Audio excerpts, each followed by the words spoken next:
This is the best of the week on Relevant Radio. Do you love clothes, jewelry, fashion, and style? My guest does too, and she's going to talk to us about reconciling fashion, style, and Catholicism. It's not a stretch, and it doesn't require frumpy clothes. We will touch on modesty as well, but the bigger picture is, I think, really exciting. Now, Lillian Fallon recently wrote a book called Theology of Style, and it's very relevant because I'm tying this into our Pope St. John Paul II Theology of the Body series. As we've been unpacking all 133 catechetical talks of his, her book is peppered with inspiration and quotes from his Theology of the Body. I want to unpack a little bit of her story. We'll get into fashion, practical fashion tips. Have you given up wearing nice clothes or buying new clothes because you think it's not possible to on a budget or as a parent, or maybe it seems impractical? We're actually going to talk about that today on Trending. Lillian, welcome to Trending. Hello, how are you? I'm great. I really love your book. I started reading it today, and I'm really looking forward to unpacking more of it. I want to dive a little bit into your story. I was really enamored by how much your story in many respects reminded me of mine, and I grew up in the dancing world, and I thought I was going to go on to dance professionally coming out of high school, going into college, but I had this little bit of fear and concern about being sucked away by the secular culture, and at that time, the dance industry was significantly changing from a perspective that was very looked at as classical and honoring the body and the gift of dance to really sexualizing it. And so I was inspired by your story because it was very similar. I know that you grew up loving fashion and even actually had a plan to go to the Fashion Institute of Technology in Manhattan. Can you tell me a little bit about your story and where you found yourself? Yes, of course. Yeah. So I grew up loving fashion. One of the first things that I started drawing were little outfits. And I always had this dream of moving to New York and conquering the fashion scene. And I ended up going to Ave Maria University, and it ended up being providential because I took a Theology of the Body course, which then informed my entire perspective on the human person. Because when I was a teenager, I thought, well, if I'm interested in fashion, does that make me vain? Does that make me materialistic? Should I just go around wearing a sackcloth? But because I took Theology of the Body, it really informed seeing the whole human person, body and soul, and that the body and the soul are both good and beautiful. So when I began working in fashion, I was able to talk about St. John Paul II or incorporate that into my writing and in my work. I decided to leave the fashion industry to pursue theology of style in my book and giving talks. But yeah, I also remember that crossroad of like, is this something that can coexist with each other? Something that seems materialistic and worldly, but then actually finding the truth thanks to, theology of the body. When we look at Theology of the Body in this series that we've been unpacking, fundamental to Pope St. John Paul II's work is this idea of the gift of self, this hermeneutic of gift, as he calls it, in interpreting everything we do, in living by this dynamic perspective that our lives made to be a gift. And we see this in the gift of femininity and masculinity and its differences and unique contribution. And you highlight in your book, Theology of Style, which, by the way, is now for sale. We're posting a link on social media as well as in the episode notes for today's show if you want to catch it there. You comment about how clothing is one way that we can live out that calling to be a gift of self. Can you tie together this idea of clothing and how that is a part of the gift of who we are given to other people? Yeah, so I love to think about personal style as really a tool for understanding how we were made in the image of God.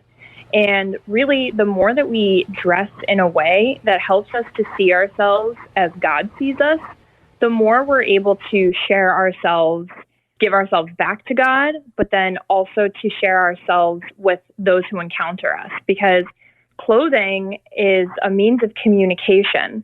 And sometimes we don't realize what we're communicating and telling other people through the way that we dress. But if we're consciously investing in our personal style in a way that reveals the beauty of the interior and dignifies the body, then we are telling other people, hey, I am made in the image of God. And also, calling them to contemplate to themselves, like, oh, I'm also made in the image of God. Because personal style, it's all very inspiring. Like when we see somebody wearing something that is beautiful and really is reflecting their unrepeatability, it makes us think, oh, wow, I am also somebody who is a unique human being. Why don't I dress in that way too? And I just think it's so important with personal style to use that as a way to understand how we have been thought of from the beginning by God, that we've been made for eternity, that there's no one else who is just like us. So when we dress in that way to share that, that is such a gift of self, and it falls into that call of to find yourself in gift of self, gaudium et spes, that only man will find himself in sincere gift of self. We live that out in our everyday lives, and in our personal style, that's just another way in which we can share the inherent beauty and worth of our personhood. In unpacking your book, I really liked these comments on style and how it's unique because it combines what we have in the material world with an individual, with you, with me, and how differently each of us dress. And isn't that so countercultural to what we see today in the fashion industry, that you kind of have this mindset where you have to conform rather than making it your own?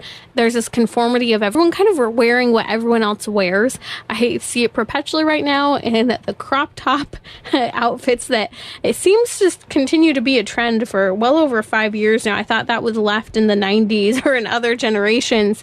But I remember when I was in kind of making this transition between middle school and high school, and I started dressing just like all my other friends and friendships I had made. And my mom commented one time, as those friendships were kind of falling apart and there was a lot of kind of bad dynamics between these girls that I had been interacting with, my mom commented that I had been losing myself in the midst of those friendships. I changed how I dressed. There were a lot of things that had changed.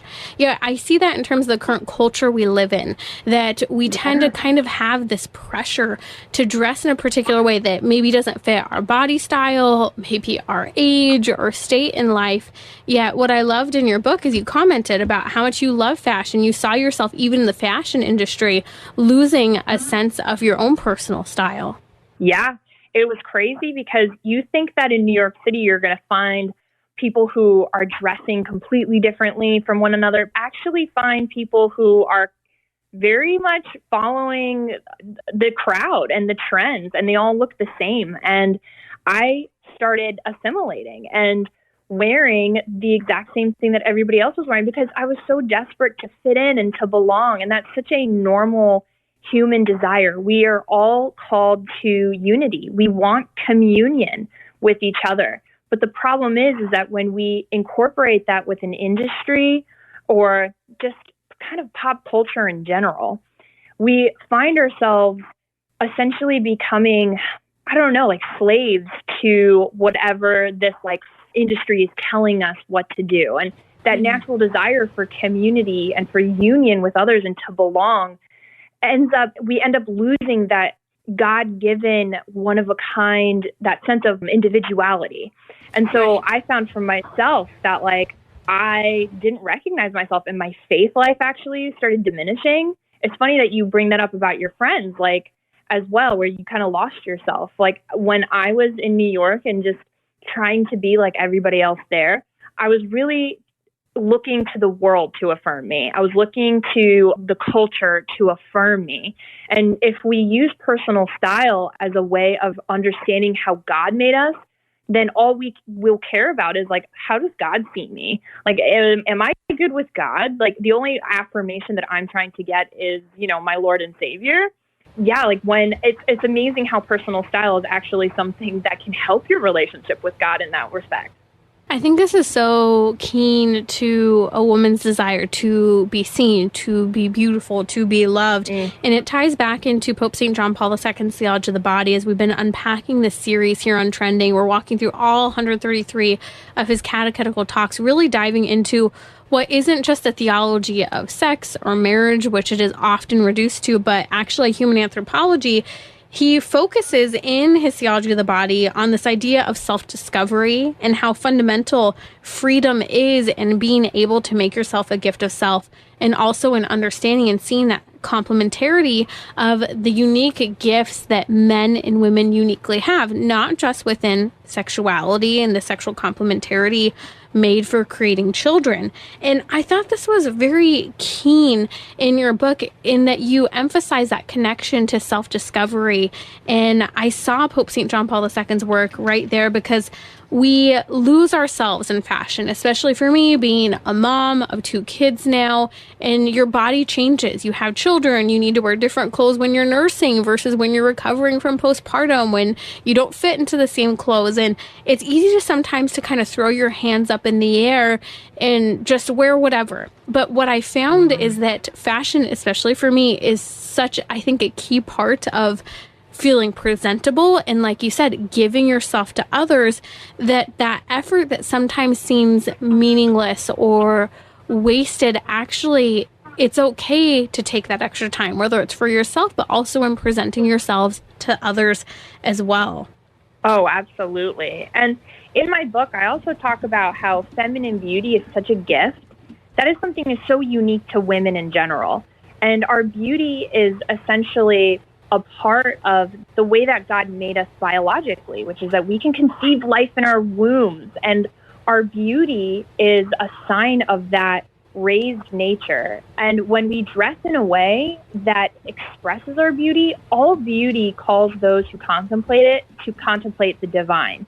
And as women, we are able to dress and wear things that especially emphasize that beauty. And then when those who encounter us are like, wow, the beauty of a woman makes me contemplate who made this woman.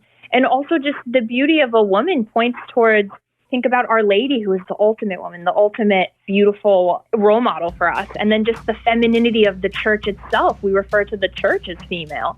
The femininity is something that especially when we like dress in that way to uphold it, that really is just like, it's upholding the gift that we've been given. And the more we do that, I think that it fills us with confidence and informs how we face the day and how we see ourselves and how we interact with others. Mm.